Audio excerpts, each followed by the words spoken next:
Hoy es lunes de postdebate. Aunque los análisis dieron como ganadora a Claudia Sheinbaum del primer debate presidencial, la mayor crítica a su desempeño tiene que ver con que no contestó las preguntas espinosas que le hicieron, sobre todo Xochitl Gálvez, pero también Álvarez Maínez. En Latinos hicimos un recuento de los cuestionamientos que evadió Claudia Sheinbaum. Fueron 17. Sheinbaum ni volteó a ver a Xochitl Gálvez, ni contacto visual tuvo, ni su nombre pronunció. Y se ve que en el cuarto de guerra de Morena detectaron esto, porque de inmediato, al salir del debate, todavía en la explanada del INE, lo primero que hizo Claudia Sheinbaum fue reconocer que no había respondido muchas preguntas y prometer que en las redes sociales de Morena se iban a ir contestando. 17 cuestionamientos sin responder o evadiendo. Aquí algunos de los más significativos.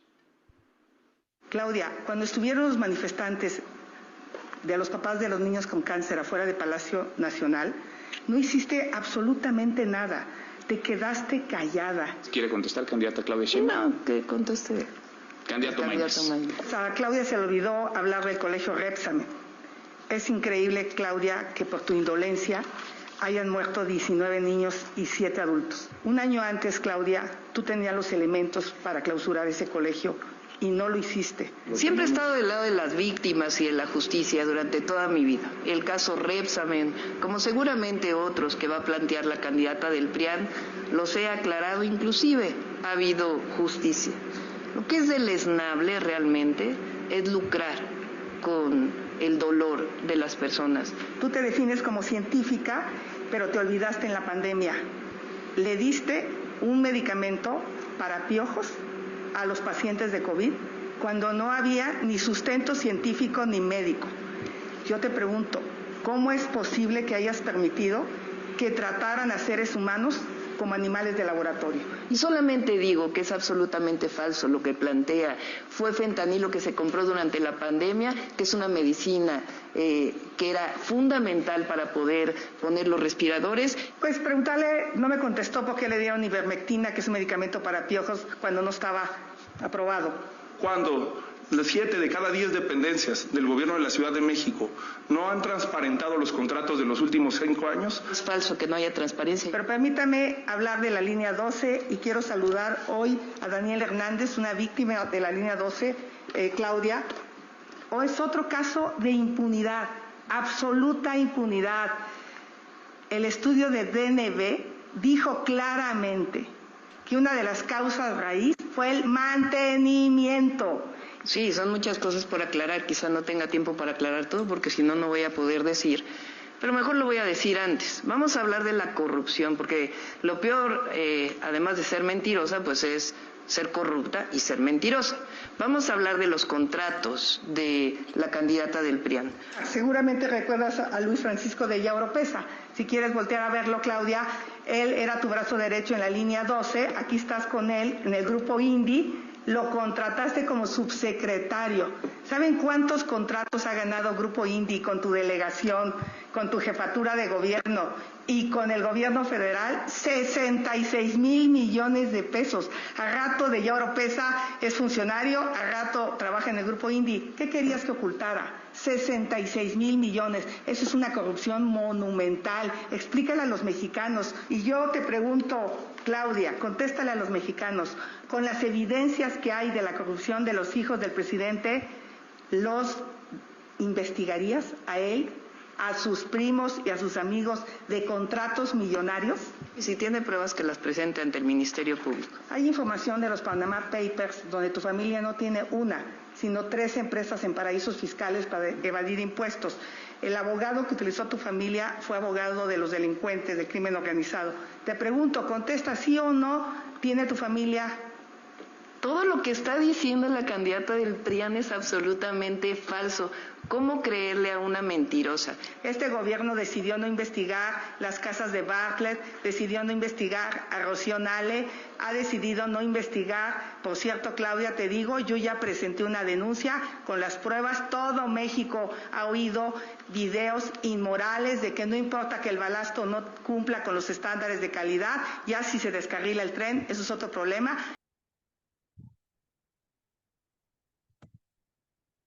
redefiniendo nuestro llamado Elección 2024, el llamado a una nueva cultura de participación ciudadana por causa del Evangelio, a fin de cumplir nuestro propósito como Iglesia de Jesucristo de ser luz en el mundo y sal para la tierra. Soy Sergio Miranda y te invito a compartir con tus contactos.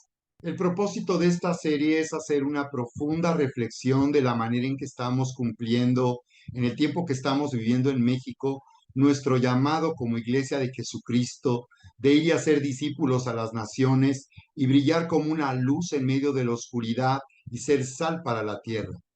Por eso es que el propósito no es hacer propaganda política ni electoral, sino que entendamos que Dios nos ha llamado a ser la influencia más poderosa que pueda determinar el futuro y el destino de nuestra nación. Tenemos una responsabilidad delante del Señor por nuestro querido México. Y por esa razón es que el Señor nos dice allí en Proverbios capítulo 29, verso 2, que cuando los justos dominan, el pueblo se alegra, pero dice que cuando el impío domina, el pueblo sufre. Así, toda injusticia está exponiéndose ante la luz. Vamos a ver lo que ocurrió con este primer debate presidencial del pasado domingo 7 de abril y vamos a hacer una reflexión acerca de la condición en que estamos en la iglesia y lo que podemos hacer en este momento por nuestro país para hacer una influencia poderosa que determine el futuro y el destino de nuestra nación, a fin de que tengamos libertad en México y podamos continuar cumpliendo nuestro llamado de dar a conocer a Jesús para traer salvación a nuestro país. En este primer debate se trataron los temas de mayor interés para el país: salud, educación, corrupción, grupos vulnerables y discriminación. Y lo que muchas personas quieren determinar para saber por quién van a votar el domingo 2 de junio es quién fue el ganador de este debate. En los medios de comunicación, los periodistas ofrecieron diversos análisis para determinar quién ganó el debate, pero en realidad tenemos que preguntarnos con base en qué podemos determinar quién ganó el debate. Y es que lo que a muchas personas también no les agrada mucho en los debates es que empieza a haber acusaciones, empieza a haber dimes y diretes, incluso hay debates donde se interrumpen, ha habido debates donde no se puede ni hablar. En esta ocasión fue tan reglamentado que eso no ocurrió. Sin embargo, la verdad es que lo que está pasando aquí y la batalla que se está librando en realidad en estos debates, en estos 3 debates presidenciales, es por la credibilidad. Así que pareciera que lo más importante son las propuestas. Muchas personas que no están tan informadas de estos temas o de lo que está ocurriendo en el país en la agenda política, ahora que hay debates quieren enterarse de las propuestas que están haciendo los candidatos presidenciales y los candidatos a todos los diversos cargos de elección popular, o no son tan relevantes las propuestas que nos puedan hacer, porque si ustedes vieron en este debate, lo que está en la batalla que se está librando es de credibilidad. ¿A quién se le puede creer?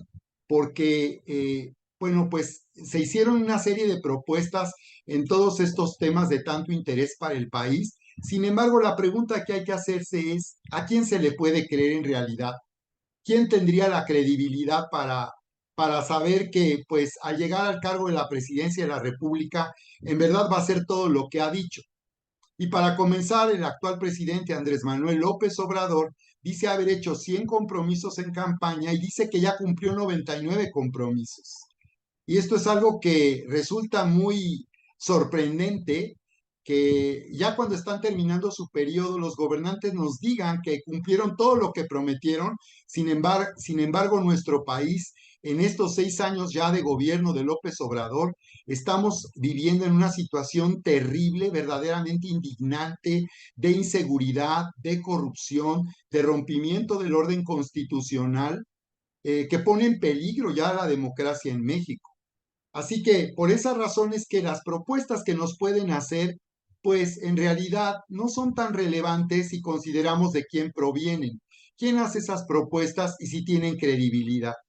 Porque tenemos nosotros que tomar un discernimiento espiritual en estos temas y en cualquier aspecto de la vida. Y es lo que Jesús nos decía, que al árbol se le identifica por el fruto. De acuerdo al fruto que dé, así vamos a identificar el árbol. Si hacemos el árbol bueno, decía el Señor Jesús, el fruto será bueno. Si hacemos el árbol malo, el fruto será malo. Y dice, por sus frutos los conocerán. Preguntas que se hicieron en este debate hablan de la preocupación que existe y de la situación tan indignante que estamos viviendo en todos estos temas de tanto interés para el país como es salud, educación, corrupción. Y bien, ahora, casi cuando está por terminar el gobierno de López Obrador, podemos ver cómo han gobernado y cómo van a gobernar en caso de que Claudia Sheinbaum gane esta elección presidencial, porque no podemos hablar de esto como si llegaran los candidatos y esto comenzara de ceros, porque ya hay un antecedente. Y ya nos han dicho cómo están gobernando y cómo continuarán gobernando el país. De hecho, la campaña y la propuesta de Claudia Sheinbaum es continuidad con cambio. O sea que las cosas continuarán igual y dicen que van a hacer cambios, pero que las cosas van a continuar igual. Constantemente en su propaganda hablan de continuar con el siguiente piso de la transformación en México, como le llaman ellos, a todas las políticas públicas y las decisiones que se han tomado en el país en estos últimos años. Así que tenemos que considerar, número uno, cómo hemos visto cómo se ha gobernado con una intolerancia y de una forma tan autoritaria hacia los medios de comunicación. Sabemos hoy en día que los medios de comunicación no están hablando tan abiertamente como lo habrían hecho en otros gobiernos, cuestionando las políticas públicas y las decisiones del presidente de la República. Porque los medios de comunicación operan con concesiones que otorga el gobierno federal y que les pueden ser canceladas en cualquier momento. Así que sabemos que los medios de comunicación están amenazados e intimidados y sabemos también cómo los periodistas han sufrido acoso y persecución. Ha habido periodistas que han sufrido atentados a su vida, pero ¿por qué razones lo hicieron? No se ha dado a conocer. ¿Cuál fue el móvil? ¿Cuál fue la razón? Ya se ha hecho en otros países donde hay dictaduras como es Nicaragua, Venezuela. El gobierno, estos grupos de izquierda radical comienzan a destruir el orden constitucional, incluso como en Venezuela ya han promulgado una nueva constitución con la que quieren legitimar un gobierno de dictadura. Así que podemos ver que lo mismo en México ha venido sucediendo. De la Fiscalía, de la Unidad de Inteligencia Financiera, donde estuvo Santiago Nieto, que ahora se está postulando como senador aquí en Querétaro, pues ha sido para doblar, como dicen, o para intimidar, o aún para perseguir a la oposición. Entonces tienen ahí los expedientes de corrupción de todos estos políticos, porque sabemos que esta clase política es corrupta y la gran mayoría de los políticos se corrompen y se benefician de sus cargos públicos para enriquecerse. Puede haber excepciones, efectivamente, puede haber personas que estén sirviendo y en verdad sean honradas y estén sirviendo en cargos públicos, pero la verdad es que la gran mayoría de los políticos, una vez que gobiernan, pues se corrompen. Así que claro, la Fiscalía y la Unidad de Inteligencia Financiera tienen expedientes ahí guardaditos para intimidar y amenazar, sacarlos a la luz y utilizar ahora sí la ley, pero con fines políticos y electoreros. Han intentado de esta manera detener a la oposición, no lo han logrado. Hay políticos señalados por su terrible corrupción, como en el caso del presidente del PRI, Alito Moreno, pero al parecer algo pasó que no le hicieron ya nada. Pero sabemos que, por ejemplo, Anaya se encuentra fuera del país, básicamente perseguido como una persecución política. Y ahora él se está postulando como, lo cual le daría inmunidad y con ese cargo pues no podrían acusarlo o perseguirlo como lo han venido haciendo. En realidad no hay órdenes de aprehensión porque no han podido comprobarle las acusaciones de corrupción que le hacen. Sin embargo, si Ricardo Anaya estuviera en México, pues ya lo habrían detenido y ya lo estarían procesando por esos delitos sin habérselos comprobado. Es así como se utiliza la justicia en México y por eso también la batalla que se está librando por la Suprema Corte de Justicia de la Nación. Como el presidente de México ha querido utilizar sus facultades para doblar a este poder judicial, porque México es una república federal representativa donde hay tres poderes al mismo nivel, el ejecutivo, el legislativo y el judicial. Yo como muchos quizás yo no entendía, sabiendo de la corrupción que hay también en el poder judicial, pues quién nombra esos señores y por qué ellos pueden tomar decisiones y hacer resoluciones que afecten a los individuos, a los negocios y aún a entidades federativas, porque hay resoluciones de la Suprema Corte que se imponen sobre las entidades federativas, como ha ocurrido con la aprobación del matrimonio llamado igualitario homosexual y el aborto, donde ha habido resoluciones de la Suprema Corte para que sean acatadas en todo el país. Por esas razones que se está librando una batalla por tener el control de la Suprema Corte de Justicia de la Nación, en principio con la designación de los magistrados, que está por salir nuevamente uno de los magistrados, y ese cargo va a ser muy importante y decisivo para determinar en qué forma la Corte va a resolver de acuerdo a la Constitución en los casos de controversia. Pero se requiere un poder judicial completamente independiente porque el papel de los ministros es dar resoluciones de acuerdo a lo que establece la Constitución de la República.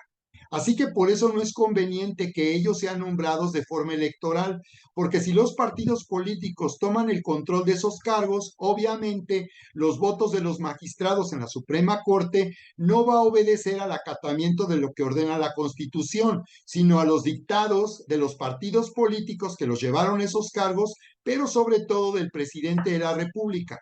Porque si López Obrador tuviera esta oportunidad de imponer sus decisiones, ya lo habría hecho con la Suprema Corte de Justicia de la Nación, porque es lo que hemos observado, que el presidente ha gobernado de una forma autocrática y ha revivido, como dicen tantos, los viejos tiempos del PRI, de la dictadura perfecta, donde el presidente de la República gobernaba como un reyesuelo y era el dueño del país y él determinaba a quién se juzgaba, qué leyes se aprobaban, a quién se perseguía, a quién se mandaba a la cárcel. Así que México es un país democrático y es lo más saludable para la sociedad que México siga siendo un país democrático. Y desde luego también viene la amenaza, en caso de que Claudia Sheinbaum ganara esta elección, de reformar la Constitución. O sea, este gobierno de López Obrador se ha atrevido a hacer lo que nadie se ha atrevido a hacer, aún en tiempos de tanto autoritarismo como en los regímenes del PRI o en los gobiernos del PRI. Nadie se atrevió jamás a considerar siquiera la posibilidad de hacer una nueva constitución. Pero esto es lo que ha venido ocurriendo en Venezuela. Entonces, lo que hacen estos grupos de izquierda radical o líderes populistas como el López Obrador, que quieren continuar gobernando en sus países bajo su influencia, aunque ya no estén en el cargo de presidencia de la República, lo que quieren hacer es legitimar un gobierno de dictadura. Esto es a lo que yo le llamo que estamos en México en una situación gravísima, indignante, de luchar por nuestro país, porque estamos ante una crisis de que ocurra, como yo le llamo, un golpe de Estado institucional o continúe habiendo democracia en México, que siga habiendo libertad de expresión, de pensamiento, de culto, que siga habiendo libertades para todos nosotros. ¿Cómo se puede definir un golpe de Estado? Mira cómo se le puede definir: como el uso de la violencia o amenaza de violencia para reemplazar al gobierno civil por otro gobierno civil. El uso de la violencia o amenaza de violencia para reemplazar al gobierno civil por un gobierno militar. Normalmente cuando pensamos en un golpe de Estado, pensamos en un golpe de Estado militar. Es decir, que los militares toman el control político y reemplazan a un gobierno civil. Ellos instituyen un gobierno militar donde quedan suspendidas las garantías constitucionales y las libertades para gobernar como dictadura. Pero también se puede entender un golpe de Estado de una forma institucional, porque lo que estamos viendo es que se está violentando el orden constitucional. México es un país de 3 poderes y cuando uno de los 3 poderes, el poder ejecutivo, quiere gobernar sobre los demás poderes, ya estamos hablando entonces de un golpe de Estado institucional. Ahora, con una nueva constitución, esto es lo que quedaría legitimado. Desde luego que también se gobierna en las entidades del país. Sabemos que el que llega como gobernador sobre el poder legislativo, en el poder legislativo se aprueban las leyes que necesita el ejecutivo para poder gobernar, y bueno, el poder que queda muchas veces también, en cierta manera, más independiente es el poder judicial, pero aún ahí los gobernadores o los partidos políticos han promovido esos cargos a ministros que pueden favorecer también sus decisiones en tiempos electorales o en caso de haber controversias constitucionales. Así que claro, esto que estoy diciendo no es exagerado, pero esa es la situación que estamos viviendo ahora en México. Este golpe de Estado institucional busca que la corrupción continúe en México porque no ha habido un gobierno más corrupto que como este gobierno. En los gobiernos ha habido corrupción. Incluso la gente decía en los tiempos del PRI, ellos roban, pero al menos dejan robar. A ese grado es como los que gobiernan corrompen finalmente la sociedad, los empresarios que trabajan para el gobierno, los proveedores y toda la gente que trabaja para los partidos políticos resulta ser gente corrompida por el sistema. Así que vemos que por eso estos partidos tienen una base de militantes que se benefician de una manera corrupta de los que gobiernan. Por ejemplo, los siervos de la nación, que son personas contratadas por el gobierno de López Obrador para operar con fines electorales por medio de los programas sociales. Entonces van a las personas, las intimidan, las amenazan, que tienen que votar por Morena para que sigan siendo beneficiados. Entonces se vuelve todo un sistema corrupto, donde también la ciudadanía y la sociedad entran en estas corruptelas sintiéndose que son beneficiados por un gobierno que supuestamente les da ciertos beneficios. Investigaciones periodísticas han revelado graves acusaciones de corrupción de los hijos del presidente López Obrador. Y como vimos aquí en las respuestas que daba Claudia Sheinbaum, porque por sus frutos los conoceremos, lo sabemos, este es un principio que tenemos que utilizar para discernir siempre con las personas que tratamos y con más razón con los políticos. Pero observen las respuestas. Ella dice, no tengo tiempo de aclarar todo, pero en realidad tuvo tiempo de responder esas acusaciones de corrupción. Ella acusó a la candidata de oposición de ser corrupta y mentirosa sin dar ninguna prueba de ello. Si la candidata de oposición, Xóchitl Gálvez, fue una persona corrupta, ya la hubieran inhabilitado de ser candidata a la presidencia. Como ella misma lo ha dicho, le han buscado por todos lados y no le han encontrado. A los que ya le encontraron, ya los tienen intimidados y ya los cooptaron. Pero a los que no les han hecho nada es porque no les pueden hacer nada, porque no les encuentran nada. Todos los expedientes que ellos tienen ya, los tienen listos para utilizarlos en cualquier momento. Lo que pasa es que con ellos no han podido hacerlo. Así que dijo, es absolutamente falso todo lo que está diciendo, es una mentirosa.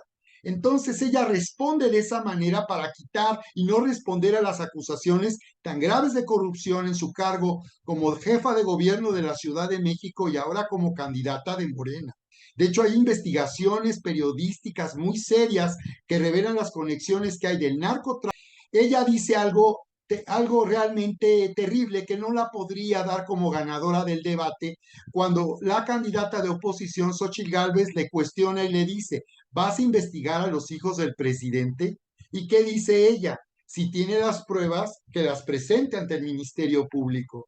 Y esto parece ser una respuesta aceptable, pero de ninguna manera es una respuesta aceptable, porque si ella es candidata de un partido donde los hijos del presidente tienen acusaciones de corrupción y vínculos con el narcotráfico, como ocurrió con el hijo del presidente en Colombia, audios, investigaciones periodísticas, hay documentos oficiales que prueban los vínculos. Pues hoy en día la gran mayoría de estos contratos, como lo afirmó el candidato de MC, él dijo que la gran mayoría de los contratos no se han transparentado, de que López Obrador asigna de una forma directa estos contratos y no solo eso, sino quiere desaparecer el INAI, que es un instituto autónomo. Para eso son los institutos, se supone que son independientes y autónomos del gobierno, que sus decisiones y su función no está subordinada al presidente de la República. Se supone que son institutos que en cierta manera deberían de tener un carácter ciudadano para auditar y para poder dar certidumbre de la función pública. En este caso, el INAI debería de tener acceso a la forma en que se está utilizando todo este dinero y estos recursos para transparentarlo, para dar la certidumbre de que el dinero se está utilizando de manera eficiente y que no hay corrupción. Sin embargo, quieren desaparecer el INAI precisamente para que no haya ninguna evidencia de los malos manejos, grandes proyectos del gobierno de López Obrador, que es el caso del Tren Maya, que se había dicho que costaría 150,000 millones de pesos y ya se triplicó y no se sabe de qué forma se ha utilizado el dinero o el presupuesto público para justificar que un proyecto tan importante, costoso de 150,000 millones de pesos, se haya triplicado y la obra no está terminada y probablemente sobrepase los 500,000 millones de pesos.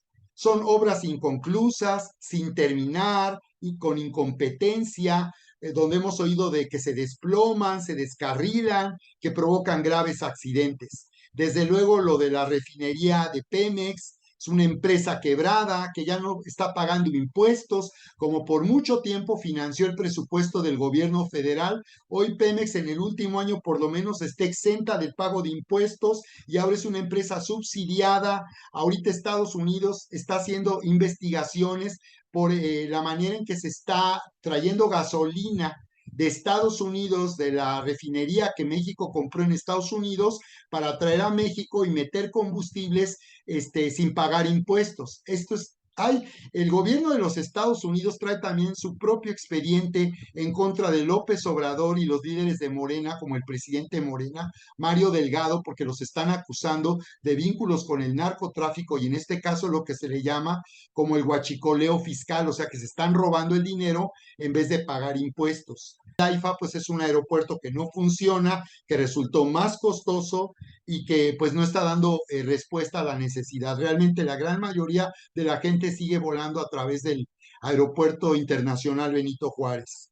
Y por otra parte, pues tenemos algo que mucho argumenta este gobierno y es el incremento al salario mínimo, las pensiones a los adultos mayores, las becas. Pero si tú te vas a información más especializada, te vas a dar cuenta que lo que se está diciendo es que la inflación que hemos tenido durante estos años ha anulado en términos reales lo que se percibe antes de que comenzara este gobierno en términos de salario mínimo. O sea, de forma nominal, el salario mínimo dicen que se ha triplicado, pero en realidad, con base en la inflación, resulta que las personas no están teniendo más ingresos antes de que este gobierno comenzara.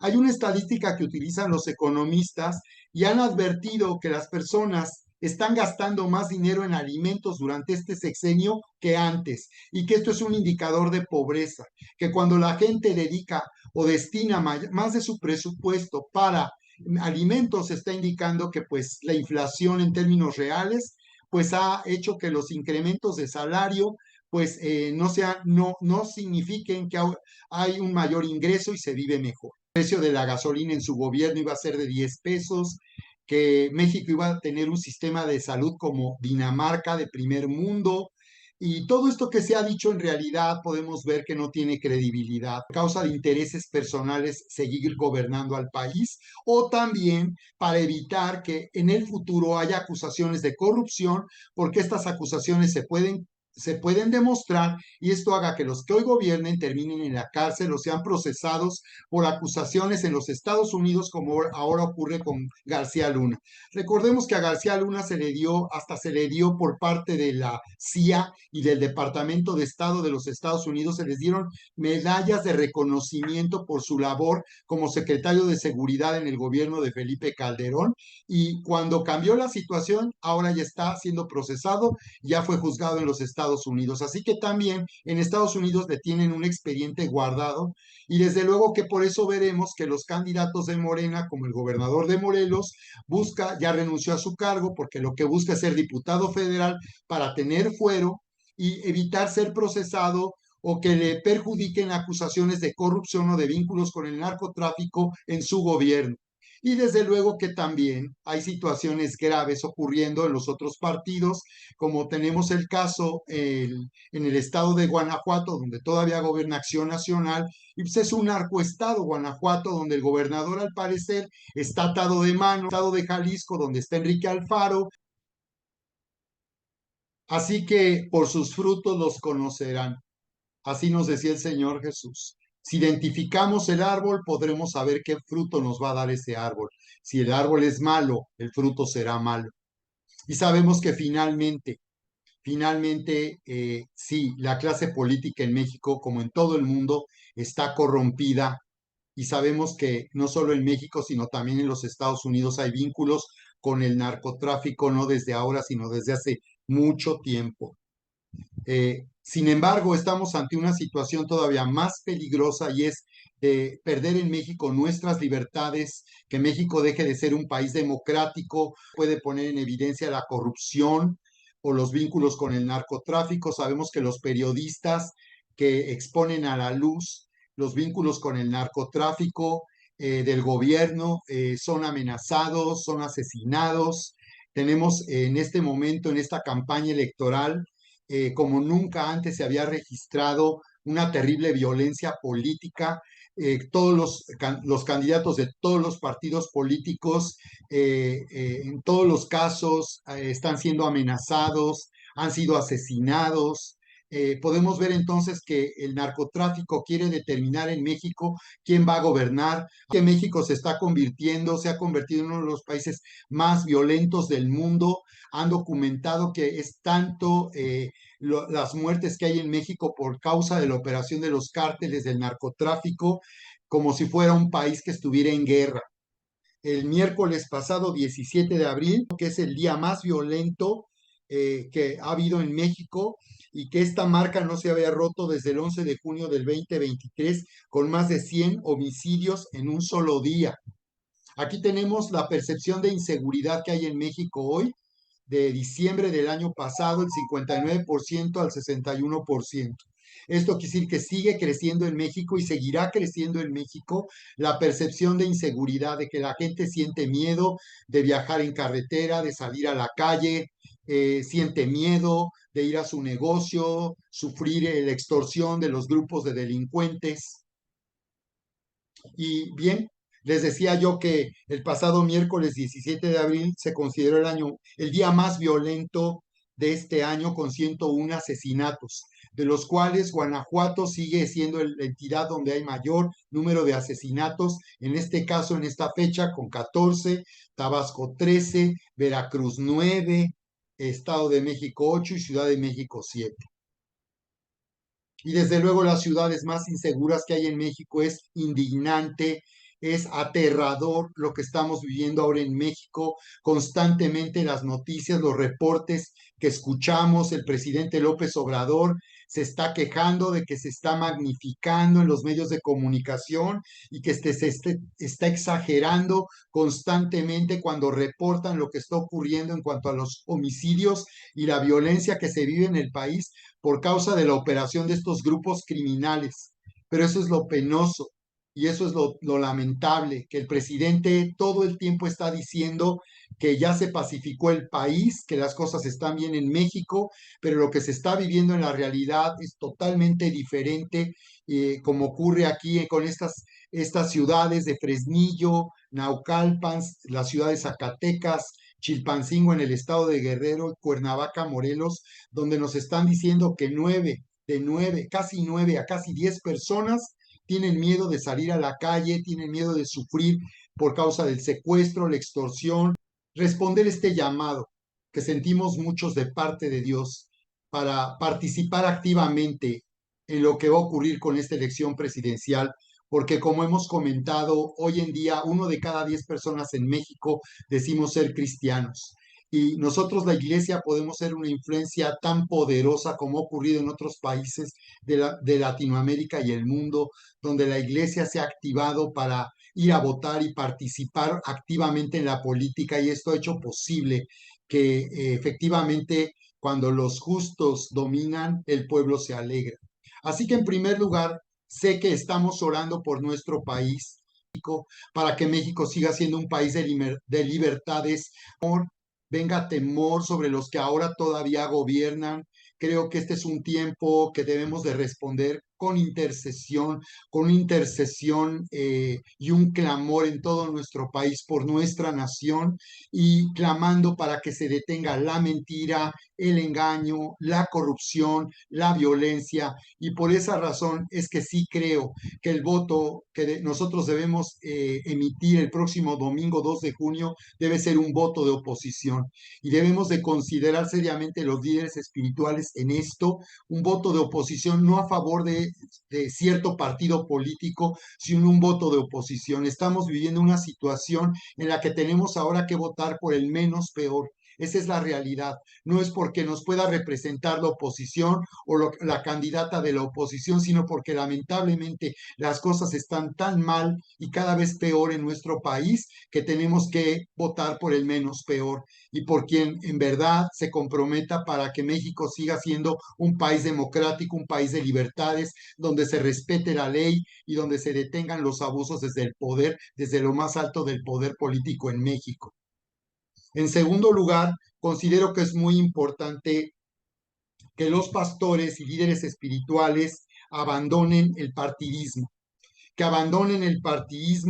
y que identifiquemos que si hay un partido totalmente opuesto a nuestros principios y valores y de acuerdo a nuestra agenda es Morena, porque Morena ha sido además un partido que ha estado promoviendo durante todos estos años, empoderó al movimiento de ideología de género, que Morena es totalmente opuesto, promoviendo iniciativas de ley y leyes que han venido dando supuestos derechos a estos grupos que están trayendo confusión a esta nueva generación de niños y de jóvenes y que ya está llegando a través de contenidos educativos a poner verdaderamente en peligro, a lastimar la conciencia y el corazón de esta nueva generación.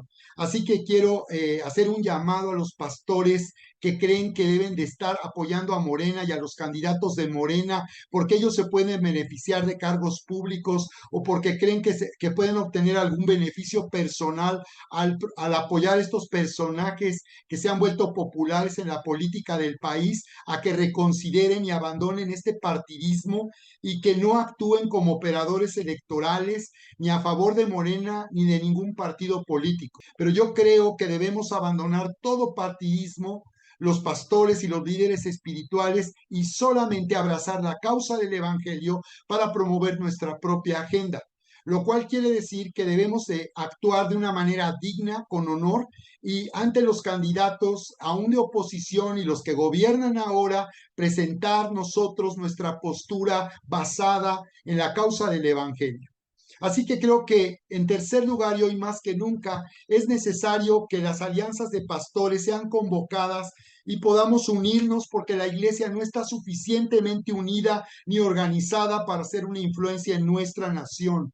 Entonces no hay razones para estar divididos, necesitamos unirnos en estas elecciones, necesitamos organizarnos y necesitamos empezar a hablar de estos temas dentro de nuestras iglesias en la forma correcta, porque mucha gente en la iglesia también está confundida y se está preguntando por quién es correcto votar de parte de Dios. Incluso personas que están beneficiadas por los programas sociales de Morena o de este gobierno pueden estar confundidos creyendo que tienen que votar por los candidatos de Morena o del presidente López Obrador porque ellos los han beneficiado. Pero nosotros no podemos vendernos ni nuestra conciencia ni nuestros principios por ningún tipo de beneficio. Lo cual quiere decir que estos beneficios, por cierto, son un derecho ya que otorga la Constitución y que por tanto las personas no tienen una deuda con estos programas sociales, o es que nosotros como cristianos, como discípulos de Jesús, debemos mantener nuestra integridad, nuestra rectitud y no operar de esa manera y no vendernos a los partidos políticos ni a los políticos, pero sí podemos expresarles cuando ellos estén promoviendo también nuestra causa y nuestra agenda, desde luego que sí podemos darles nuestro apoyo y nuestro voto.